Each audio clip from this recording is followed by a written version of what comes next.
Alright, you guys, so for this project you're going to need a potato. Now, any potato will do. You can use a sweet potato, a yellow potato, a russet potato, it does not matter. A potato with eyes like mine has. Have your grown-up cut a cross section of your potato. Cut it straight through the middle. You want to do it nice and straight. You don't want any waves like I've done here. So you can see that's a nice flat cut. Now I'm going to take my pencil and I am going to do a simple shape because we're not using any sharp tools for this. So the best we're going to get is something pretty simple, but it's still going to be cool. So you're going to just start to sketch your design or your pattern or your shape into this potato.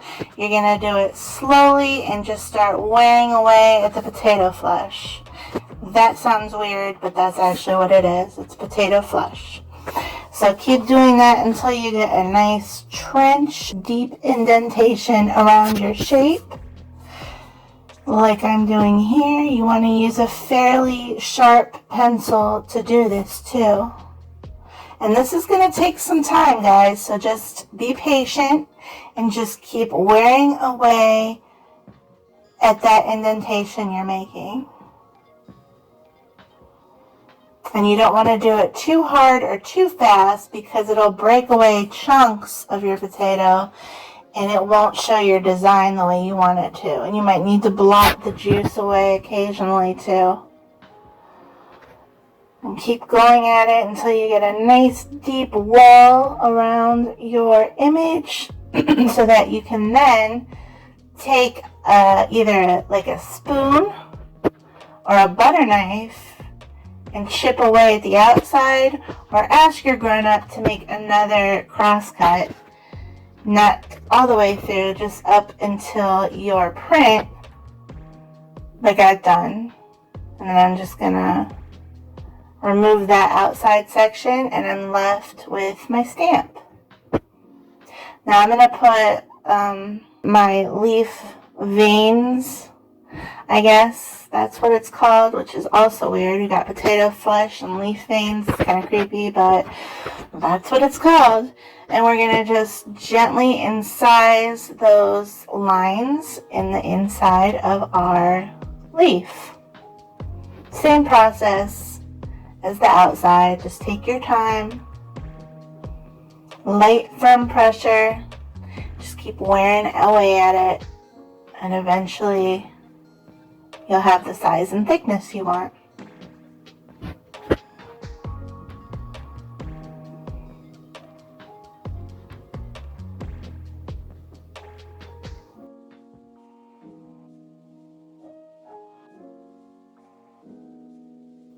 Like that.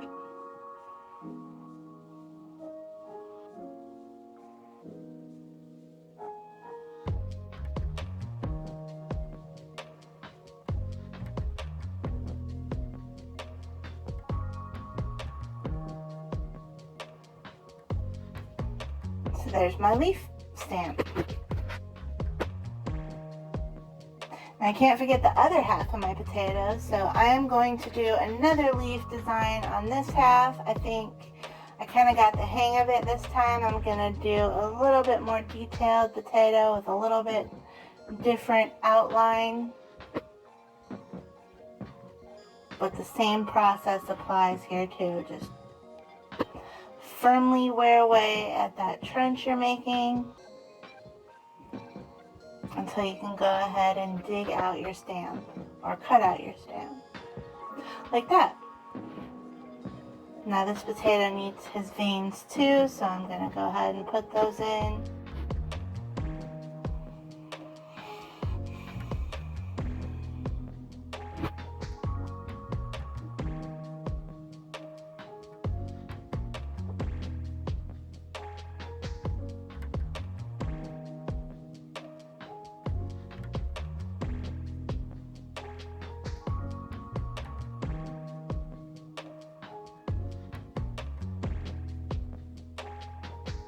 And there they are.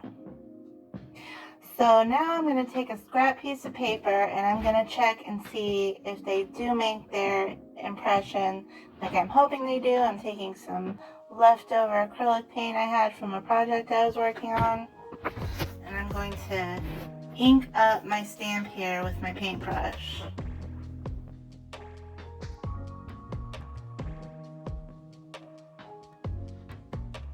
And there you go, I have a nice imprint of my leaf. I think it looks pretty good.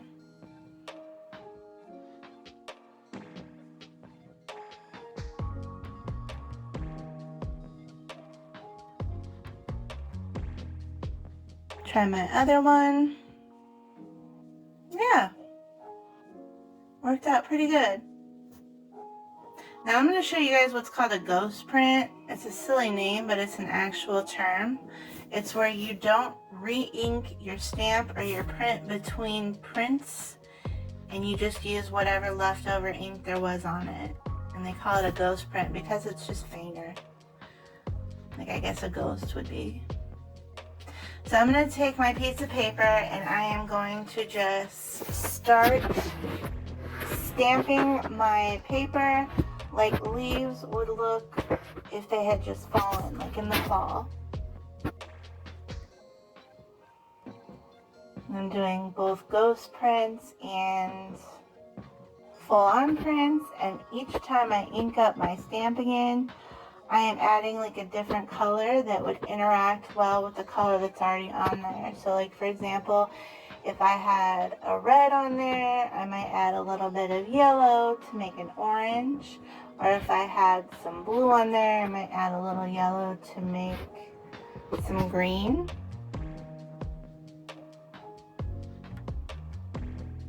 I'm not adding any colors that would get muddy together because I want to keep my colors pretty vibrant for this.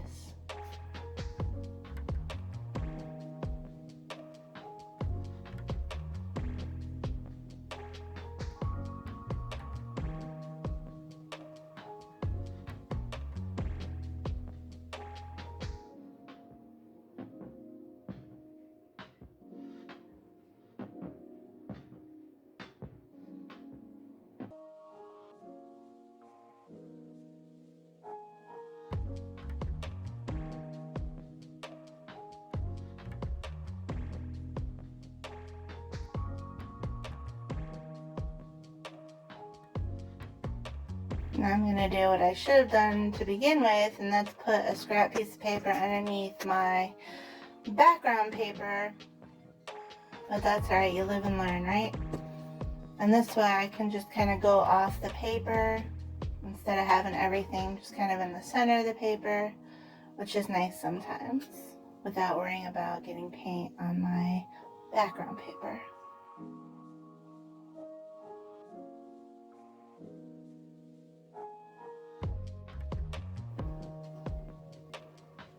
And I think that's good.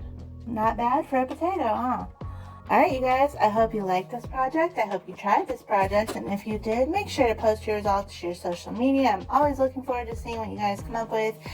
And I think we're going to have an art show pretty soon here. We're going to have an online art show, which is awesome.